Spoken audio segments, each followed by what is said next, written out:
கிறிஸ்துவுக்கென அன்பானவர்களே, ஆண்டவருடைய திருப்பெயரிலே உங்களை வாழ்த்தி ஆசீர்வதிக்கிறேன். தேவன் இந்த புதிய நாளின் நன்மைகளை மேன்மைகளை கொடுத்து நம்மை தாங்குவாராக. தியானத்திற்காக ஒரு வசனத்தை உங்களுக்கு முன்பாக வைக்கிறேன். அது சங்கீதங்களின் புஸ்தகம் 143 சங்கீதம் 8வது வசனம். Book of psalm 143 verse 8.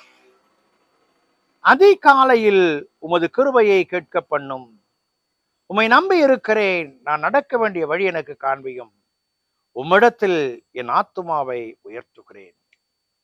அன்புக்குரியவர்களே, நான் அடிக்கடி யோசிப்பது உண்டு, இந்த தின தியானத்தை ஏன் இந்த அதிகாலை வேளையில மக்களோடு கூட பகிர்ந்து கொள்கிறேன் என்று சொல்லி.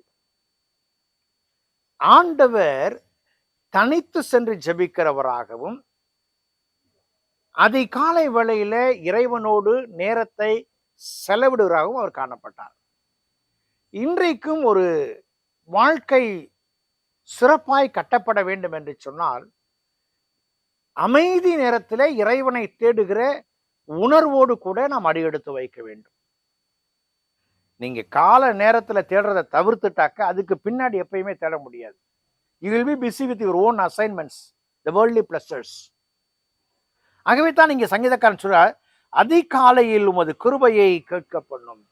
என் ஆண்டவருடைய இரக்கங்களை, கிருபையை நான் கேட்கும்படியாய் வேதத்தை வாசிக்கும் பொழுது என் வாழ்க்கையிலே வெற்றிகளை காண்பேன். சொல்லுவாங்க, சில காலையில எழுந்திரிச்சு போறப்ப ஏதாச்சும் சங்கடமா கல்லுல இடிச்சுக்கிட்டாங்க, இல்லாட்டி போன காரியம் நடக்கலைனாக்க, இன்னைக்கு காலையில யார் முகத்துல முழிச்சணும் அப்படிம்பாங்க, யாரோட பேசணும்னு சொல்லுவாங்க, இன்னைக்கு காலையில யாரு காசு கொடுத்தனும் அப்படிம்பாங்க.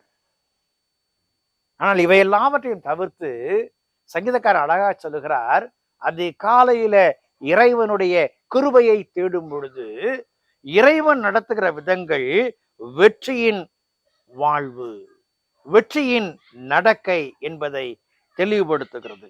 இந்த பகுதியினுடைய மிக முக்கியமாக சொல்லுகிற ஒரு வார்த்தையே, we must start the day with God. நாம் நாளை துவக்கும் பொழுது அது இறைவனோடு துவக்க வேண்டும். அப்படி துவக்கும் பொழுது he will guide us and he will direct us where to go, where not to go. என் ஆண்டவருடைய ஆலோசனையில அடியெடுத்து வைக்கிற பொழுது பெறுகிற நன்மையின் காரியங்கள் நிறைவின் மேன்மைக்குள்ளாய் வருகிறது. When we trust in God, we can exercise his goodness in our life.